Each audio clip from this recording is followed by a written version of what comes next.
नमस्कार शेतकरी बंधूंनो. Agriculture development trust संचलित कृषी विज्ञान केंद्र बारामती कृषी ॲप आयोजित आजच्या परिसंवादामध्ये मी तेजस्विनी उपाध्याय सर्व शेतकरी बांधवांचं स्वागत करते. शेतकरी मित्रांनो, वाढती थंडी ही पशुधनासाठी खूप आव्हानात्मक असते. या हंगामात जनावरांचे विशेष काळजी घ्यावी लागते. थंड वातावरणामुळे पशूंच्या आरोग्यावर व दूध उत्पादनावर परिणाम पाहायला मिळतो. जनावरांचे योग्य नियोजन केले तर थंडीत सुद्धा जनावरे तंदुरुस्त ठेवता येतात व त्यांचे विशेष पोषण तत्वे आणि पौष्टिक आहारावर लक्ष दिले तर दूध उत्पन्नातही वाढ दिसेल. आजच्या परिसंवादामध्ये आपण याची सविस्तर माहिती घेणारच आहोत. आजच्या परिसंवादाचा विषय आहे हिवाळ्यातील पशुधन व्यवस्थापन. मार्गदर्शन करण्यासाठी आपल्यासोबत आहे डॉक्टर रतन जाधव सर, विषय विशेष तज्ञ, पशुसंवर्धन, कृषी विज्ञान केंद्र बारामती. तर सरांना मी विनंती करते की आजच्या परिसंवादाला सुरुवात करावी. नमस्कार मॅडम, धन्यवाद. आज आपण या ठिकाणी हिवाळ्यातील पशुधनाचं व्यवस्थापन हा नवीन विषय घेऊन आपण सर्व पशुपालकांचे या ठिकाणी मी अभिनंदन करतो. आणि पशुधनामध्ये आपल्याला हिवाळ्यामध्ये ज्या काही समस्या येतात त्या समस्येबाबत आणि विशेषतः जे व्यवस्थापन आपल्याला करायचं हिवाळ्यामध्ये त्या संदर्भात आपण चर्चा आणि माहिती घेऊया. मॅडम, पीपीटीकडे आपण बघूया. याच्यामध्ये हिवाळ्यामध्ये होणारे काही विशेषतः काही रोग आहेत. तर साधारणतः यामध्ये लाळ खुरकत रोग आणि पीपीआर आणि पॉक्स हे जे 3 महत्वाचे रोग आहेत याविषयी साधारणतः आपण माहिती घेणार आहोत. त्याच पद्धतीने पशुधनाच्या बाबतीत हिवाळ्यामध्ये कोणती काळजी घेण्याची गरज आहे त्याविषयी आपण माहिती घेऊयात.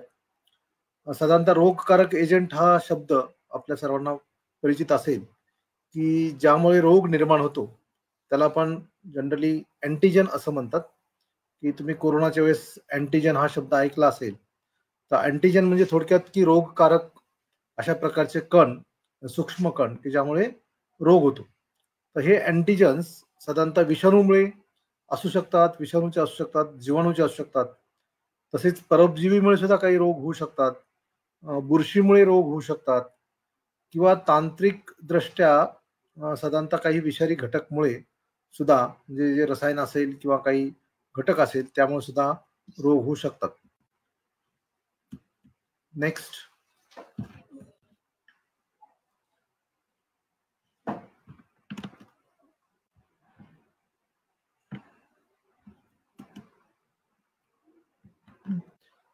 विष आणि विषामधील फरक आपल्याला माहित असायला पाहिजे की विष आणि विष हे दोन्ही म्हणजे साधारणतः तुम्हाला एखाद्या विषारी जनावरांनी चावल्यानंतर किंवा कीटकांनी चावल्यानंतर त्यामध्ये काही विशिष्ट प्रकारचं विष असतं आणि त्या विषामुळे साधारणतः प्राण्यांचा किंवा त्यांचा मृत्यू होऊ शकतो किंवा त्यामुळे इतर पशुधनाचा पण मृत्यू होऊ शकतो. साधारणतः पशूंचे आजार साधारणतः 2 प्रकारचे असतात, ज्यामध्ये सांस्कृतिक रोग ज्याला आपण कॉन्टेजियस डिसीजेस म्हणतो आणि नॉन कॉन्टेजियस डिसीजेस ज्याच्यात की गैरसंसर्गजन्य रोग आणि संसर्गजन्य रोग असं आपण म्हणूया. की जे प्रत्यक्ष संसर्गामुळे होतात त्याला आपण संसर्गजन्य रोग म्हणतो आणि जे अप्रत्यक्षपणे होतात त्याला असंसर्गिक रोग असं म्हणतात. की ज्यामध्ये वेगवेगळ्या प्रकारचे सांस्कृतिक रोग जे आहेत किंवा संसर्गजन्य रोग आहेत त्याच्यामध्ये जीवाणूजन्य रोग जे आहेत त्याच्यामध्ये एन्ट्रोटॉक्सिमिया किंवा अँथ्रॅक्स, हिमोरेजिक सेप्टिसिमिया हे जे रोग आहेत साधारणतः हे जीवाणूजन्य रोग आहेत आणि अत्यंत संसर्गजन्य सुद्धा आहेत. म्हणजे संसर्गजन्य अशा प्रकारचे रोग आहेत की संसर्गामुळे होतात, प्रत्यक्ष संसर्गामुळे हा रोग होतात. विषाणूमध्ये साधारणतः रिंडरपेस्ट आहे, पण सध्या रिंडरपेस्ट आपल्याला आढळून येत नाही. परंतु लाळ खुरकत नावाचा जो रोग आहे त्याला आपण फूट अँड माउथ डिसीज असं म्हणतात. तर लाळ खुरकत रोगाचा प्रादुर्भाव हा अत्यंत जास्त आणि शेळ्यामधील जो गोट पॉक्स आहे या गोट पॉक्स रोगाचा प्रादुर्भाव हा हिवाळ्यामध्ये होतो. त्याचप्रमाणे इतर जे रोग आहेत ते बुरशीजन्य रोग असतात, पण त्याचा हिवाळ्यामध्ये आपल्याला जास्त याचा परिणाम आढळून येत नाही. परंतु विशेषतः विषाणूजन्य रोगामध्ये लाळ खुरकत रोगाचा प्रादुर्भाव हा जास्त प्रमाणात आढळून येतो.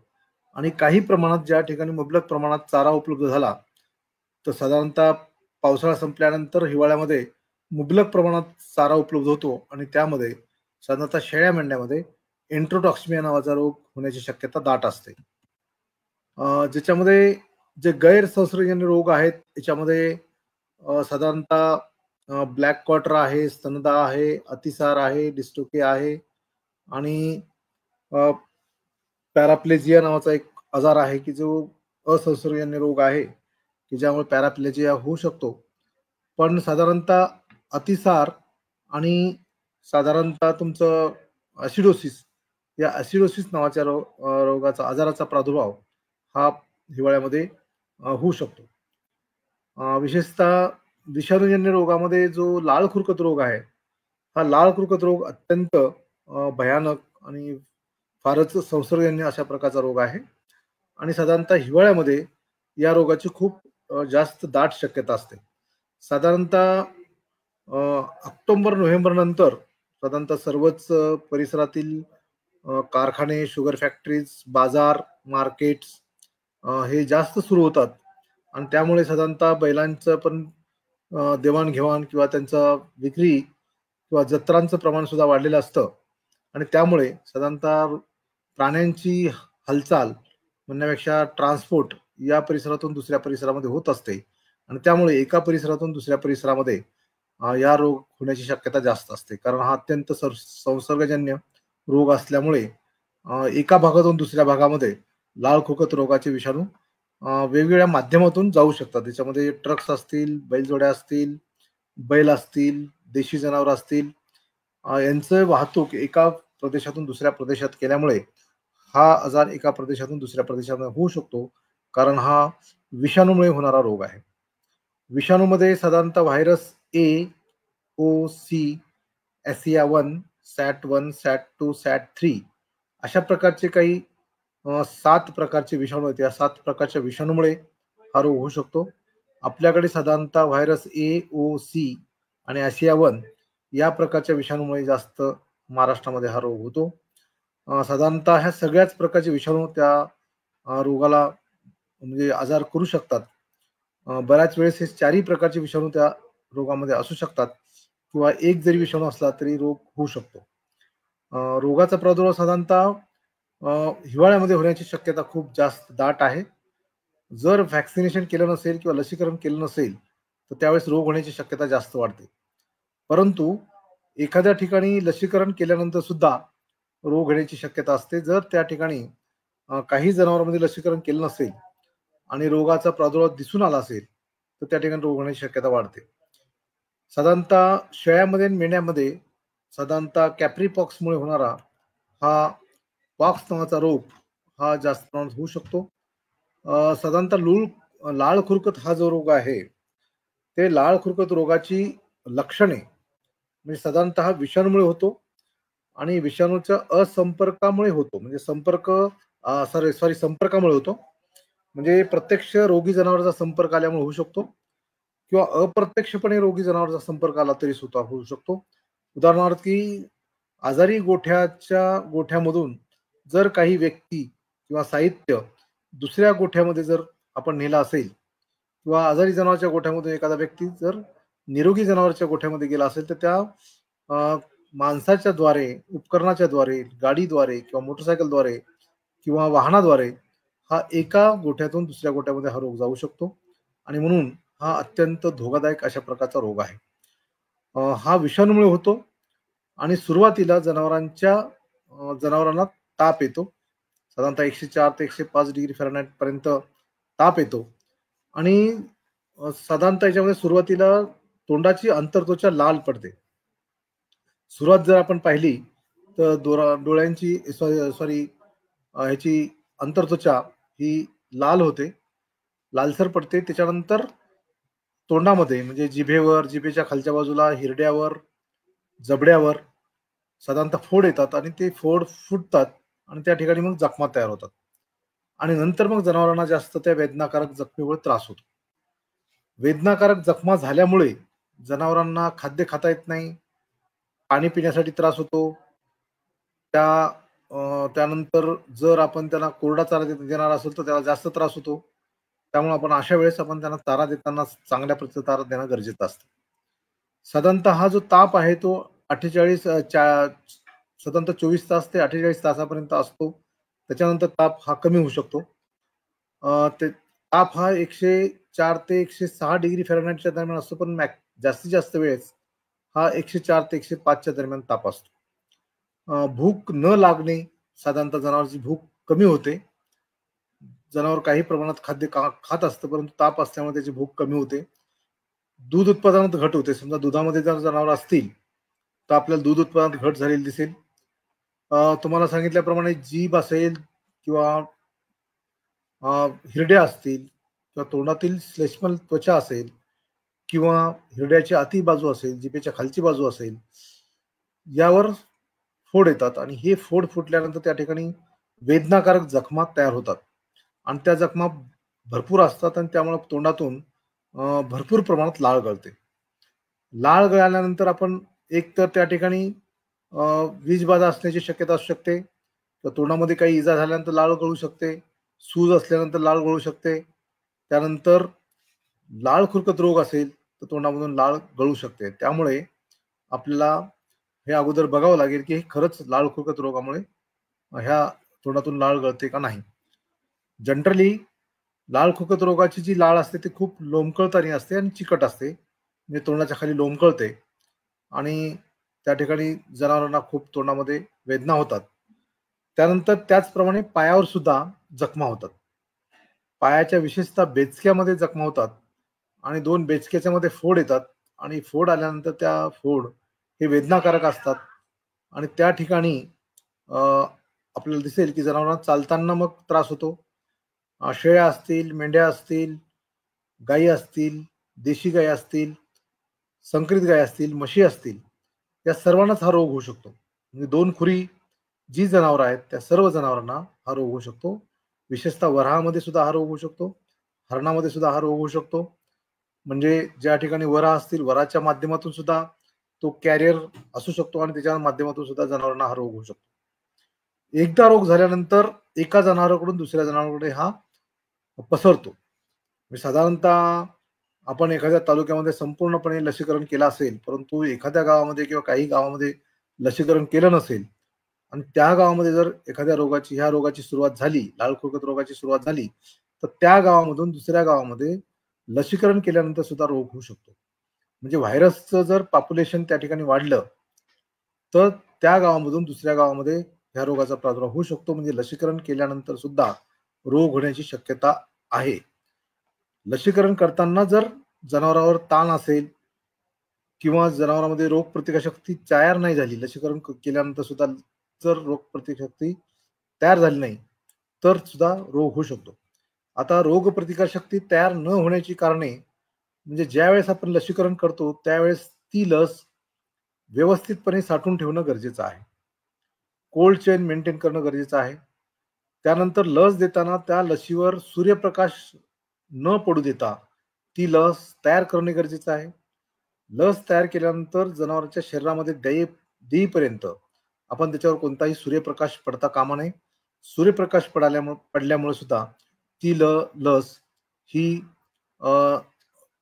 निकामी ठरू शकते आणि म्हणून लसीकरण करताना ही काळजी घेणे गरजेचं आहे. प्रत्येक जनावराला वेगळी निर्जंतुक सिरिंज वापरण्याची गरज आहे. लसीकरण करताना जनावर निरोगी असणं गरजेचं आहे. जर ते जनावर आजारी असेल तर त्या जनावरांमध्ये आपण लसीकरण शक्यतोवर करू नये किंवा त्या जनावरांमध्ये आपण नंतर लसीकरण करावं.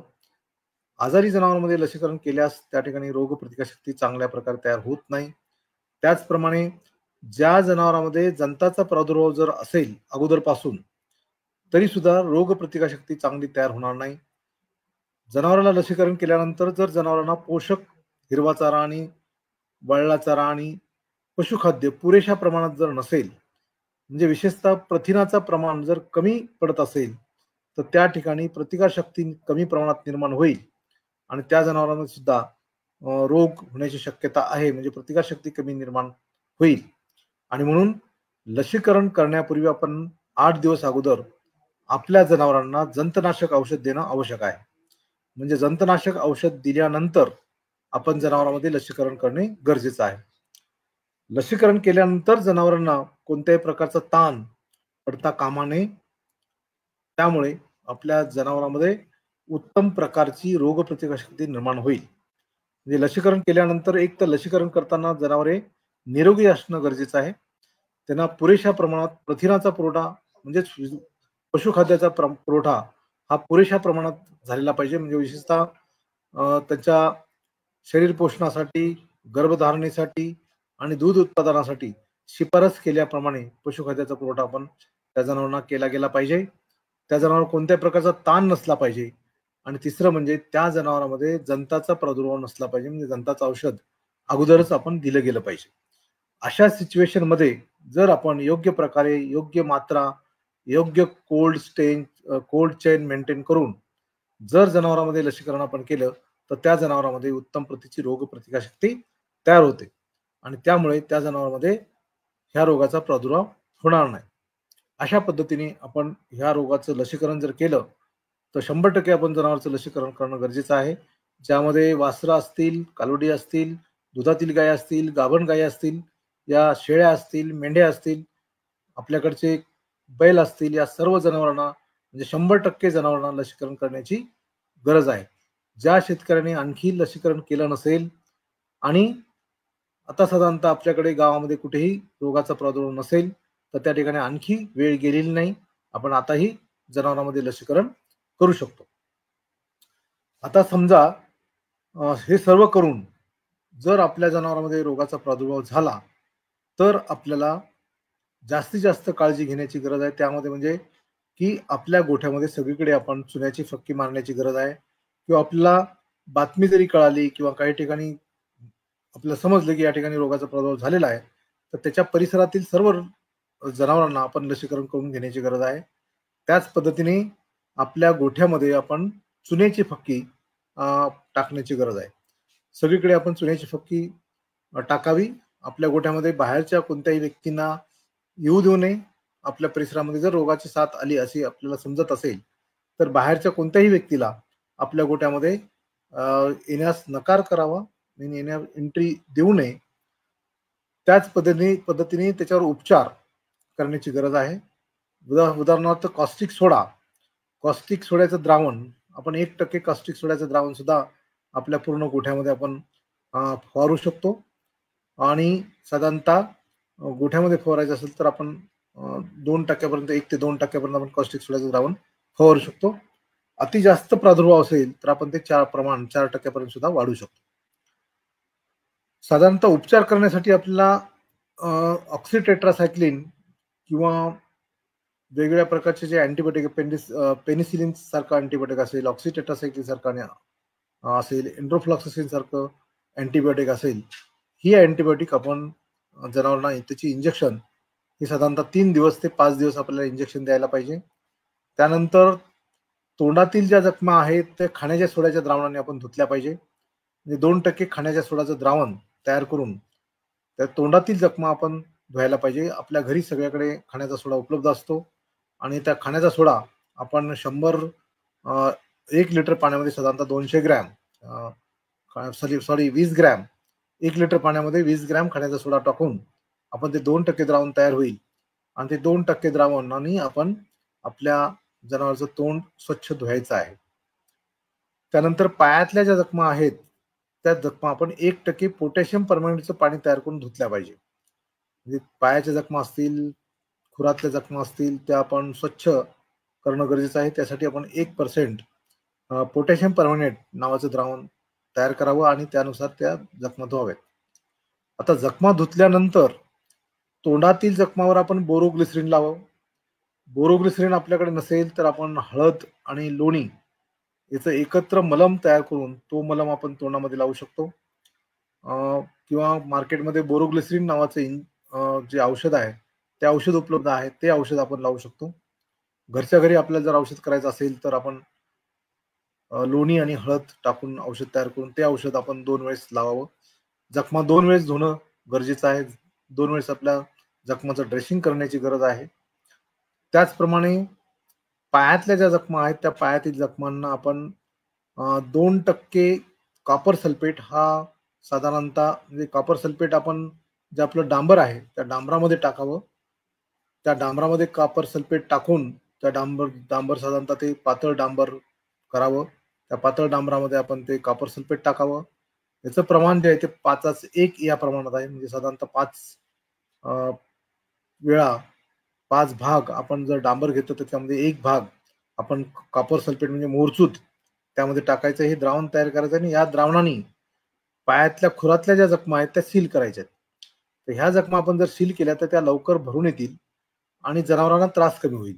वरच्यावर ते चिघळणार नाहीत किंवा त्याच्यावर माशा बसणार नाहीत. माशा बसल्यानंतर ती जखममध्ये सूत पडणार नाहीत आणि त्यामुळे ती जखमा लवकर भरून येण्यास मदत होईल. किंवा मार्केटमध्ये जे आयुर्वेदिक टॉपिक्युअर नावाचा स्प्रे उपलब्ध आहे, म्हणजे तो टॉपिक्युअर नावाचा स्प्रे आपण ह्या जखमावर मारू शकतो. खुरातील ज्या जखमा असतील, केसामध्ये असणाऱ्या जखमा असतील, त्यासाठी आपण टॉपिक्युअर नावाचं जे काही स्प्रे आहे तो स्प्रे सुद्धा आपण मारू शकतो. आता आजारी जनावरं वेगळी ठेवण्याची अत्यंत गरज आहे. आपण आजारी जनावरं वेगळी ठेवावीत. त्या जनावरांशी संपर्क येणार आजारी जनावरांचा संपर्क इतर निरोगी जनावरांशी येणार नाही याची काळजी घ्यावी.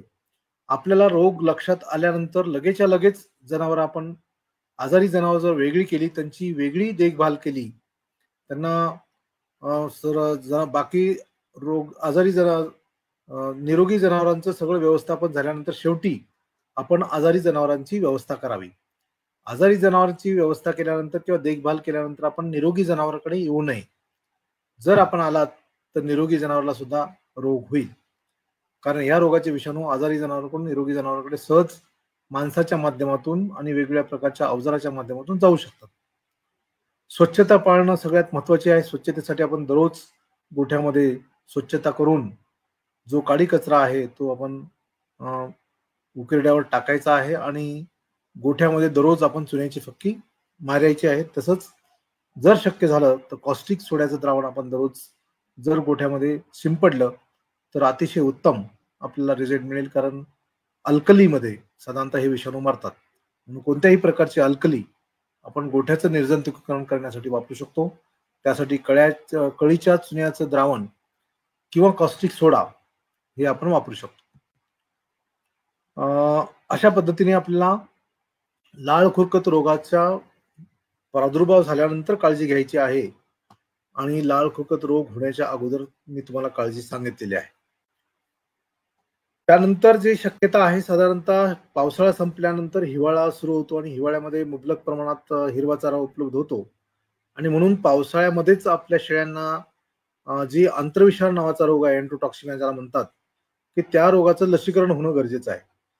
तर आंत्रविषार नावाच्या रोगाचं लसीकरण हे 2 वेळेस होणं गरजेचं आहे. विशेषतः ज्या ठिकाणी बंदिस्त पद्धतीने शेळी पालन केलं जातं, बंदिस्त पद्धतीने मेंढी पालन केलं जातं किंवा जास्त प्रमाणे संगोपन केलं जातं, त्या ठिकाणी हा रोग दोन्ही सीझन मध्ये होण्याची शक्यता आहे. म्हणजे पावसाळ्यामध्ये सुद्धा हा रोग होऊ शकतो आणि हिवाळ्यामध्ये सुद्धा हा रोग होऊ शकतो. कारण हिवाळ्यामध्ये मुबलक प्रमाणात हिरवा कोवळा चारा उपलब्ध होतो आणि त्यामुळे हा रोग होण्याची शक्यता आहे. आजारी नसणाऱ्या जनावरांनी, म्हणजे जनावर आजारी नसताना सुद्धा जर लसीकरण केलेलं नसेल आणि जर जनावरांनी किंवा पिल्लांनी जर अधाशीपणे जास्त चारा खाल्ला, अधाशीपणे कोवळा हिरवा चारा खाल्ला, तर त्या ठिकाणी मंद स्वरूपात पोटफुगी होते आणि मंद स्वरूपात पोटफुगी झाल्यामुळे त्या जनावरांमध्ये हा रोग होतो. म्हणजे साधारणतः ह्या रोगाचे रोगजंतू त्या जनावरच्या पचन संस्थेमध्ये असतात, परंतु विशिष्ट प्रकारची परिस्थिती निर्माण झाल्यानंतर हा रोग होऊ शकतो. म्हणजे लसीकरण केलेल्या जनावरांमध्ये हा रोग होणार नाही, फक्त लसीकरण न केलेल्या जनावरांमध्ये हा रोग होण्याची शक्यता जास्त आहे. त्याचप्रमाणे जी पिल्लं आहेत, लहान पिल्लं, त्या लहान पिल्लामध्ये 3 महिन्यापर्यंतची जी लहान पिल्लं आहेत, त्या पिल्लामध्ये जर त्यांच्या आईला लसीकरण केलं नसेल तर ह्या लहान पिल्लामध्ये आंत्रविषार होण्याची शक्यता जास्त आहे. तर ह्या लहान पिल्लांना दररोज नियमित थोडं थोडं दूध पाजण्याची गरज आहे. एकदम अचानक जर जास्त दूध पाजलं तरी सुद्धा या लहान पिल्लामध्ये हा रोग होण्याची शक्यता जास्त आहे. त्यामुळं लहान शेळ्यांच्या किंवा मेंढ्याच्या पिल्लांना अति जास्त दूध पाजू नये. जर अति जास्त दूध पाजलं तर हा रोग होण्याची शक्यता वाढते. त्याचप्रमाणे जर पशुखाद्य आपण जर जास्त दिलं आणि त्यांना पोटफुगी झाली सौम्य स्वरूपात, तर तरी सुद्धा ह्या लहान पिल्लांना रोग होण्याची शक्यता आहे. साधारणतः ह्या रोगाची जी लक्षणं आहेत, तर ह्या रोगाची लक्षणामध्ये पोटफुगी, पोटदुखी अशा प्रकारच्या वेदना होणे, तोंडातून फेस येणे, त्याच्यानंतर ते चक्कर येऊन खाली पडणे, त्यानंतर श्वास अनियमित होणे, डोळे विस्पारणे, त्यानंतर जनावरांचा मृत्यू होतो. श्वसनाला खूप त्रास होतो आणि श्वसनाला त्रास झाल्यानंतर हे जनावर खाली पडतं आणि खाली पडल्यानंतर साधारणतः 24 तासाच्या आत ह्या जनावरांचा मृत्यू होऊ शकतो. याच्यामध्ये सर्व स्नायू म्हणजे हातपाय जनावर झाडू शकतं. त्यानंतर बऱ्याचशा वेदना होतात लहान पिल्लामध्ये, त्यावेळेस वेदना होल्यानंतर जनावर ओरडतं सुद्धा बऱ्याच वेळेस. त्यांना वेदना झाल्यामुळे ते असह्य वेदना असतात आणि त्या असह्य वेदनेमुळे ते जनावर ओरडतं आणि नंतर ते खाली पडून मरतं. साधारणतः तुम्हाला फोटोमध्ये दिसत असेल की अशा प्रकारची लहान पिल्लं आपला ओरडून अचानक उडी मारून खाली पडून मेलेली आढळतात. तर अशा प्रकारे लहान पिल्लं जर अचानक ओरडत असतील, उडी मारत असतील आणि खाली पडत असतील, हातपाय झाडत असतील आणि मरत असतील, तर ते साधारणतः आंत्रविषार रोग असण्याची शक्यता आहे. उपचार करण्यासाठी शक्यतोवर वेळ आपल्याला मिळत नाही, तरी पण आपण प्रयत्न करू शकतो. त्यासाठी टेट्रासायक्लिनची इंजेक्शन असतील, ऑक्सिटेट्रासायक्लिनची इंजेक्शन असतील, एन्डोसल्फाक्लॉक्सासिन प्रकारची इंजेक्शन असतील, तर ह्या प्रकारच्या अँटीबायोटिक प्रतिजैविक आपण वापरू शकतो. ज्यामध्ये आपण एन्डोफ्लॉक्सासिन वापरा, टेट्रासायक्लिन वापरा किंवा आपण आपल्याकडे जी काही अँटीबायोटिक उपलब्ध असेल ती अँटीबायोटिक आपण वापरू शकतो. विशेषतः सल्फा ग्रुप मधली अँटीबायोटिक सुद्धा आपण वापरू शकतो. जनावरांमध्ये साधारणतः त्वरित त्याची पोटातील रोगजंतू मारण्यासाठी आपण टेट्रासायक्लिन हे जे काही इंजेक्शन आहे त्याच्या कोटी पोटामध्ये आपण सोडू शकतो. कोटी पोटामध्ये डायरेक्ट 4 ते 5 मिली आपण हे जे इंजेक्शन आहे ते सोडावं, की जेणेकरून पोटामध्ये किंवा रुमेनमध्ये जे जीवाणूंची संख्या वाढलेली आहे ती जीवाणूंची संख्या आपण कमी करू शकतो आणि त्यामुळे त्या शेळ्यांना वाचवण्यासाठी प्रयत्न करता येतो. त्याच्यानंतर जर त्या शेळ्यांच्या वेदना आणि त्यांचे पाय झाडण्याचं प्रमाण कमी करण्यासाठी आपल्याला काही वेळेस त्यांना आपला सेडेशन म्हणजे सेडेटिव्ह अशा प्रकारची इंजेक्शन देण्याची गरज आहे त्यांना शांत करण्यासाठी. आणि डेक्स्ट्रोज प्रकारचे सलाईन्स आहेत, सलाईन्स सुद्धा देण्याची गरज आहे. इतर रोगामध्ये पाचक विकार, साधारणतः पोटाच्या पचनाच्या समस्या साधारणतः हिवाळ्यामध्ये काही प्रमाणात जाणवू शकतात. त्याच्यामध्ये विशेषतः ऍसिडोसिस नावाचा रोगाचा प्रादुर्भाव साधारणतः ह्या सीझनमध्ये होण्याची शक्यता जास्त आहे, ज्यामध्ये जनावरांना मुबलक प्रमाणात काही ज्वारीची कणस, साधारणतः मक्याची कणस किंवा काही धान्य वगैरे जास्त प्रमाणात उपलब्ध झाल्यामुळे किंवा मुबलक प्रमाणात मुरघास जर उपलब्ध झाला आणि तो जास्त प्रमाणात आपण जर दिला तर अशा प्रकारे जनावरांमध्ये ऍसिडोसिस होऊ शकतो. ऍसिडोसिस मध्ये त्यांच्या पोटातील जी आंतरत्वचा आहे ती आंतरत्वचा साधारणतः त्याचं आरोग्य बिघडतं आणि त्यामुळे साधारणतः ज्या रुमेन आहे त्या रुमेनचा पीएच हा कमी होतो. सर्वसाधारणपणे रुमेनचा पीएच हा 6 पर्यंत असतो आणि तो रुमेनचा पीएच साधारणतः 6 पेक्षा कमी झाला म्हणजेच तो ऍसिडिक झाला ही जनावरांची तब्येत बिघडते. म्हणजे थोडक्यात तो पीएच ऍसिडोसिस मध्ये 6 पेक्षा कमी होतो आणि पीएच 6 पेक्षा कमी झाला की मग जनावरांमध्ये काही लक्षणं दिसून येतात. गाईच्या खाद्याचं प्रमाण कमी होतं, म्हणजे खाद्य खाण्याचं प्रमाण एकदम अचानक कमी होतं. या रोगामध्ये कोणत्याही प्रकारचा ताप नसतो, कोणत्याही प्रकारचे रोगजंतू याला कारणीभूत नाहीत, परंतु जनावरांच्या ज्या दररोज खाण्याच्या सवयी आहेत त्या खाण्याच्या सवयीमध्ये काही बदल झाल्यामुळे म्हणजेच आपण जे खाद्य जनावरांना देतो ते खाद्य देताना त्याचं प्रमाण जर वाढलं म्हणजे पशुखाद्य जास्त प्रमाणात दिलं गेलं, धान्य आपण आपल्याकडून जास्त दिलं गेलं, मुरघास आपण आपल्याकडून जास्त दिला गेला किंवा चारा मुबलक हिरवा चारा उपलब्ध होऊ शकतो हिवाळ्यामध्ये, त्यामुळे मुबलक हिरवा चारा आपण जर जास्त प्रमाणात दिला किंवा आपल्याकडे गवत असेल, कवळं हिरवं गवत असेल ते जर मुबलक प्रमाणात आपण जनावरांना दिलं तर ऍसिडोसिस जनावरांना होतो. आता त्यामुळे साधारणतः जनावरांचं खाद्य खाण्याचं प्रमाण एकदम कमी होतं. त्याच्यानंतर दुधातील जे फॅटचं प्रमाण आहे ते फॅटचं प्रमाण कमी होतं आणि प्रथिनाचं प्रमाण सुद्धा कमी होतं.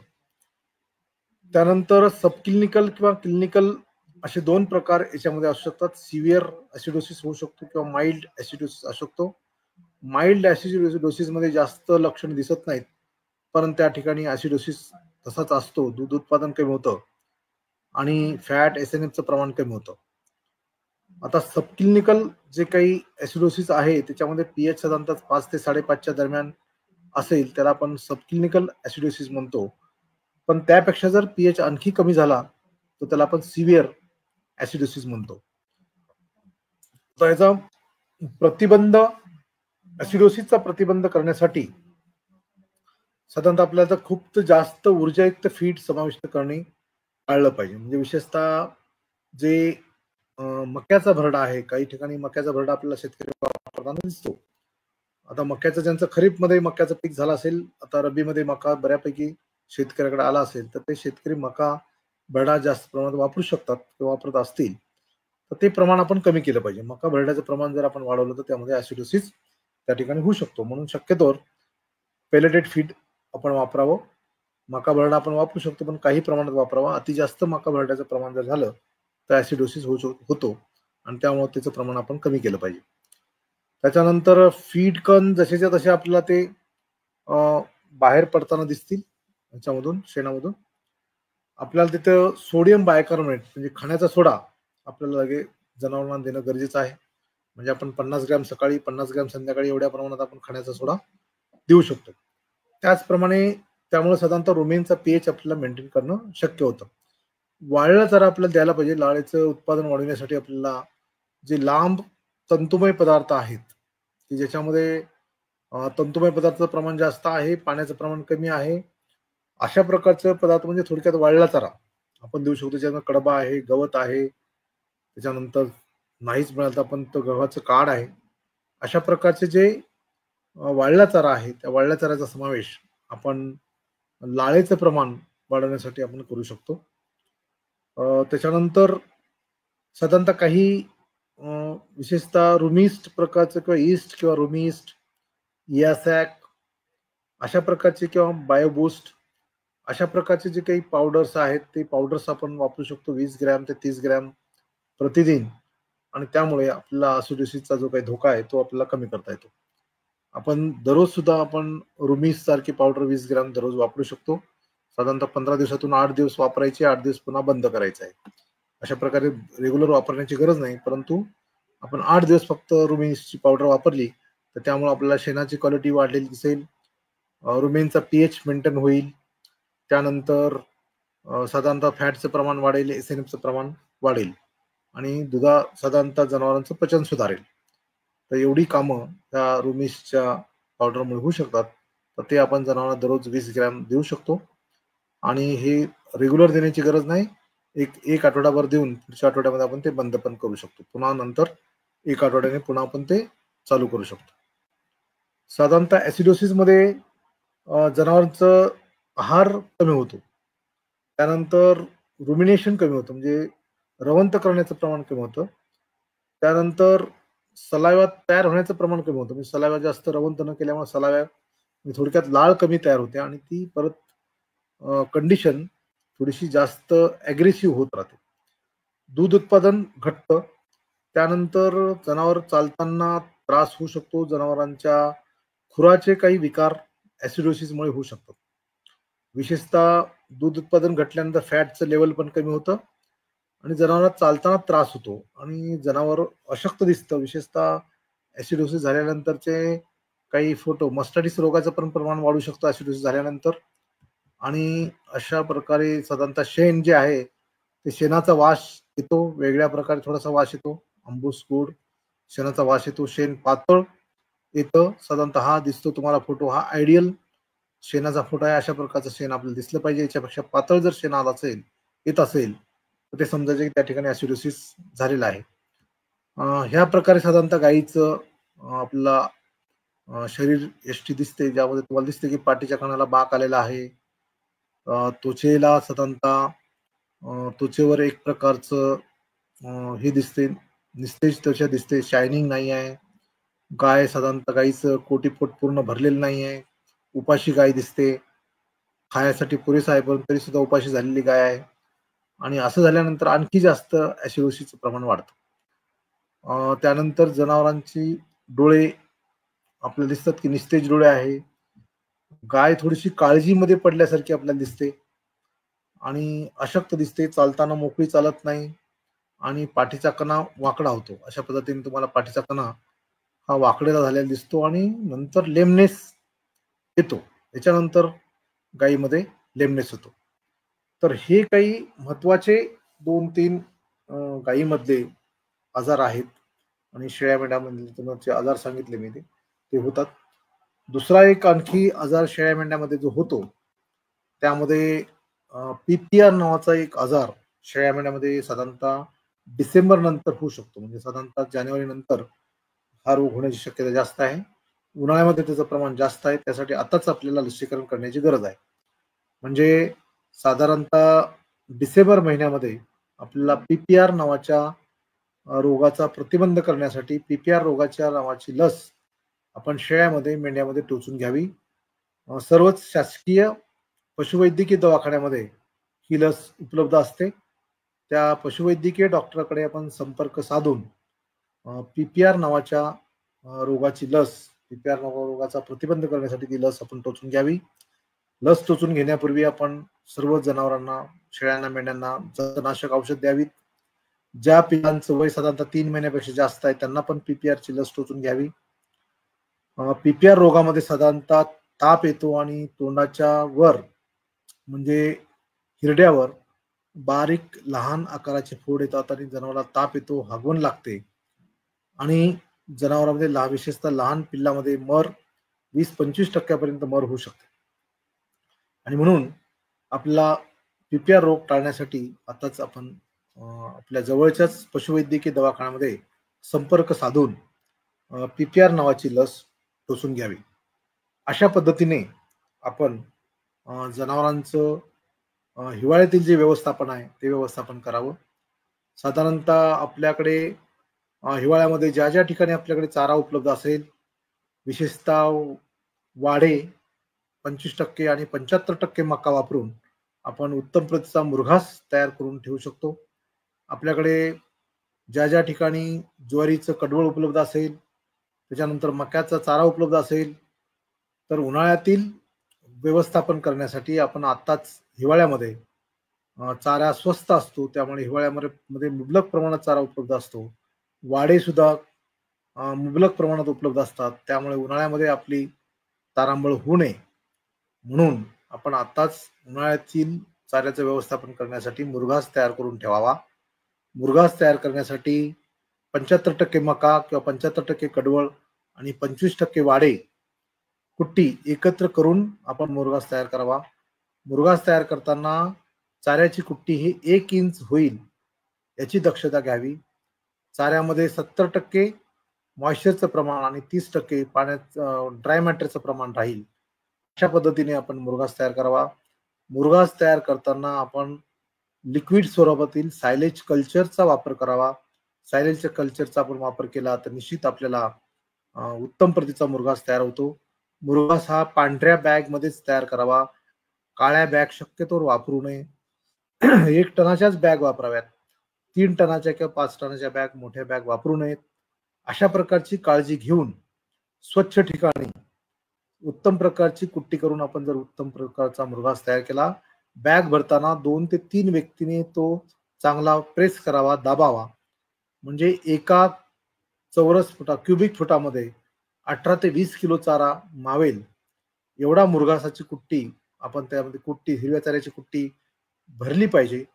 म्हणजे तुम्ही जे दाबता ती दाबण्याची प्रक्रिया योग्य होते असे समजा आणि त्यानुसार एका बॅग मध्ये साधारणतः 1.5 मीटर बाय 1 मीटरची जी बॅग आहे त्या बॅग मध्ये 1 टन चारा मावला पाहिजे. म्हणजे 1.5 मीटर उंच आणि 1 मीटर रुंद असणाऱ्या बॅग ज्या आहेत त्या बॅग मध्ये आपला 1 टन म्हणजे 1000 किलो चारा बसेल. अशा पद्धतीने आपण जर नियोजन केलं तर उत्तम प्रतीचा मुरघास आपला तयार करता येईल. ही काळजी आपण हिवाळ्यामध्ये घ्यायची आहे. हिवाळ्यामध्ये विशेषतः थंडीची लाट काही दिवस थंडीची लाट येते काय परत टेम्परेचर वाढतं त्यामुळे हा थंडीच्या लाटेच्या वेळेस विशेषतः आपली जनावर सगळी गोठ्यामध्ये बांधलेली असावीत. थंडीच्या झोत किंवा थंडीचे जे वारे आहे, थंड वारे लहान पिल्लांच्या अंगावर, दुधाळ गाईच्या अंगावर येणार नाही त्याची काळजी घ्यावी. आणि या दिवसामध्ये ऊर्जेचं प्रमाण आपण थोडंसं जास्त वाढवावं. थंडीमुळे जनावरांना ऊर्जा जास्त लागेल आणि त्यामुळं तुम्ही ऊर्जायुक्त खाद्याचं प्रमाण या दिवसामध्ये आपण वाढवू शकतो, ज्यामध्ये आपण वेगवेगळ्या प्रकारचं जे पशुखाद्य आहे, ते पशुखाद्याचं प्रमाण साधारणतः आपण थोडं जास्त दिलं तरी आपल्याला त्याचा जास्त बेनिफिट मिळू शकतो. त्याचप्रमाणे दररोज नियमित जनावरांची प्रतिकारशक्ती वाढवण्यासाठी, जनावरांचं प्रजनन क्षमता वाढवण्यासाठी कृषी विज्ञान केंद्र बारामती यांनी तयार केलेलं जे विशिष्ट प्रकारचं मिनरल मिक्सचर आहे, ते मिनरल मिक्सचर बाजारातील कोणत्याही मिनरल मिक्सचरपेक्षा स्वस्त दरामध्ये उपलब्ध आहे.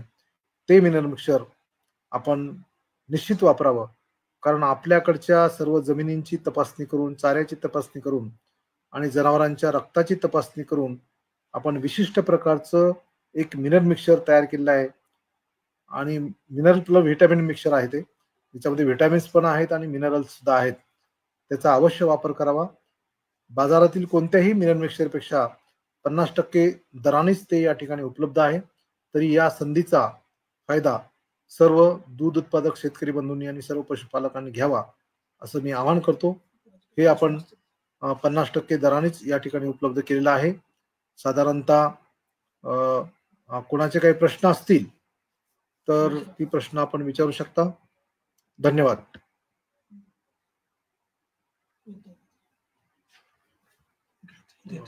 काय थंडी दिवसात मुक्त संचार गोठ्यात कसे नाही? हा, एक प्रश्न आहे. राहुल पाटील, नमस्कार, धन्यवाद. थंडीच्या दिवसात मुक्त संचार गोठ्यात कसे नियोजन करावे? साधारणतः थंडीच्या दिवसामध्ये मुक्त संचार गोठ्यामध्ये दिवसभर जनावर मोकळी बाहेर असली तर चालतील, काही प्रॉब्लेम नाही.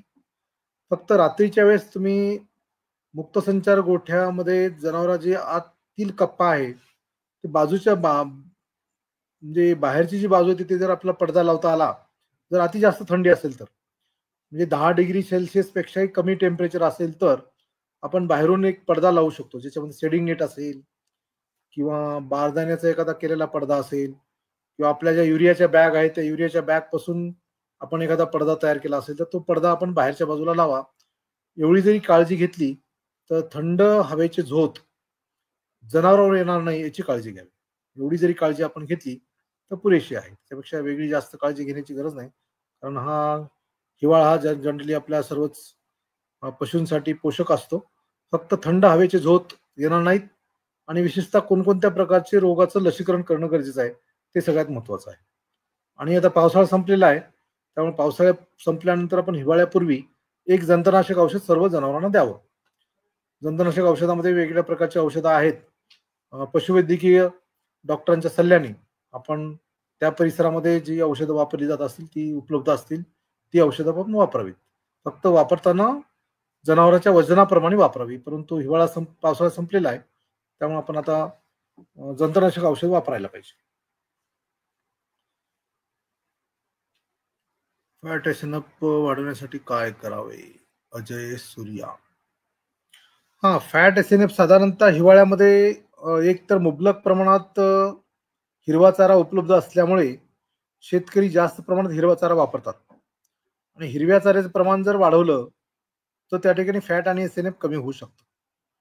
म्हणजे ते वाढवण्यासाठी आपल्याला एक तर तुम्ही वाळला चारा वापरू शकता. तर वाळला चारा वापरताना तुमच्या जनावरांचं दूध उत्पादन क्षमता किती आहे त्यानुसार, म्हणजे 2 किलो पासून तुम्ही 5 किलो पर्यंत वाळला चारा वापरायला पाहिजे. अति जास्त दूध उत्पादन देणारी गाय असेल, म्हणजे 25-30 लिटर 35 लिटर वगैरे, तर त्यांना आपण 2-2.5 किलो पर्यंत फक्त वाळला चारा वापरायचा आहे. परंतु तुमची जनावर जर त्याच्यापेक्षा कमी दूध देत असतील तर तुम्ही 4 किलो पर्यंत वाळला चारा वापरू शकता. तर वाळला चारा हा हिरव्या चाऱ्यामध्ये मिक्स करून वापरणं गरजेचं आहे. त्याचबरोबर तुमच्या ह्याच्याबरोबर मुरघास बरोबर हा वाळला चारा वापरण्याची गरज आहे. त्यामुळे तुमचं एसएनएफ आणि फॅट तुम्हाला वाढवता येईल. त्याच पद्धतीने तुम्हाला एसएनएफ आणि फॅट वाढवण्यासाठी जर कमी असेल तर तुम्ही सबक्लिनिकल मस्टाटिस आहे का ते चेक करा अगोदर. म्हणजे सबक्लिनिकल मस्टाटिस मध्ये फॅट आणि एसएनएफचं प्रमाण कमी होतं. म्हणजे सबक्लिनिकल मस्टाटिस म्हणजे अदृश्य कासुजी, जी तुमच्या डोळ्यांनी कासू जी दिसत नाही ती कासू जी आपल्या जनावरांमध्ये असू शकते, विशेषतः दुधाळ गायीमध्ये. आणि त्यामुळे दूध उत्पादन पण घटतं 10-15% ते लक्षात येत नाही आपल्या. आणि फॅट्स आणि एसएनएफचं प्रमाण कमी होतं. त्यामुळे ते अगोदर चेक करून कन्फर्म करा. सीएमटी टेस्ट मार्केटमध्ये उपलब्ध आहे. सीएमटी टेस्ट तुम्हाला किट मार्केटमध्ये उपलब्ध आहे. ते किट घेऊन फक्त ₹500लाच ती किट उपलब्ध आहे. समजा ते तुम्हाला किट उपलब्ध होत नसेल तर कृषी विज्ञान केंद्र बारामतीकडे ती किट उपलब्ध आहे. ते किट घेऊन तुम्ही सीएमटी टेस्ट करून घरच्या घरी सीएमटी टेस्ट आपल्याला करता येते आणि सब क्लिनिकल मस्टॅटिस तुम्हाला पाहता येतो. तुमच्या गायीमध्ये जर सब क्लिनिकल मस्टॅटिस नसेल आणि तरी सुद्धा फॅट आणि एसएनएफ कमी लागत असेल तर मग आपल्याला त्या गायीमध्ये आणि वाळला चारा देऊन सुद्धा ते लागत नसेल, म्हणजे आपण 2 किलो दुधाच्या प्रमाणात आणि जर म्हणजे जास्त दुधाच्या गायीला 2-2.5 किलो, मध्यम दुधाच्या गायीला 4 किलो जरी वाळला चारा दिला असेल आणि तरी सुद्धा फॅट लागत नसेल तर त्यानंतर आपल्याला काही विशिष्ट प्रकारची ज्याचं साधारणतः जनावरांचं पचन सुधारणारी म्हणजे ज्यामध्ये रुमिस्ट अशा प्रकारची काही औषधं आपण वापरू शकतो. ती आपण दररोज 20 ग्रॅम वापरावी. जर आपल्या शेतकऱ्यांना कोणाला पाहिजे असेल तर ती कृषी विज्ञान केंद्र बारामती इथं उपलब्ध आहे.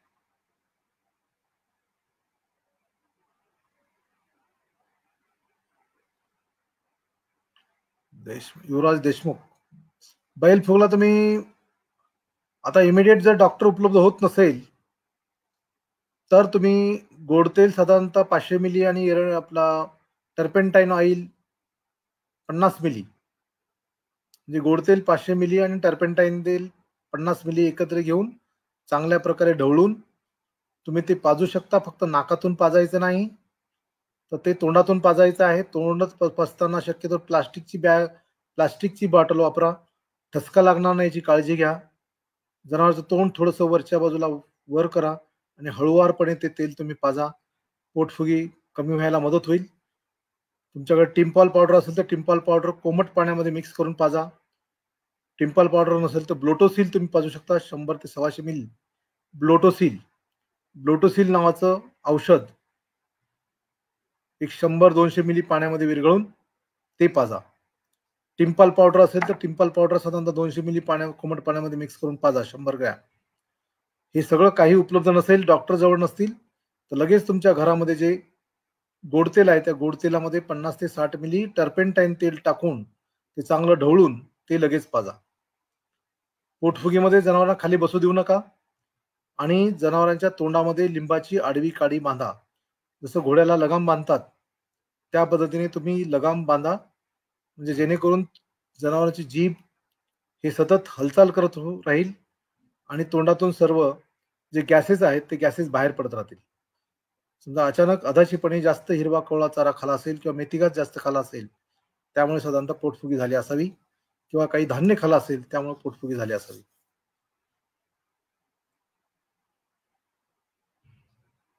आणखी काही कोणाचे काही प्रश्न आहेत? नमस्कार, धन्यवाद.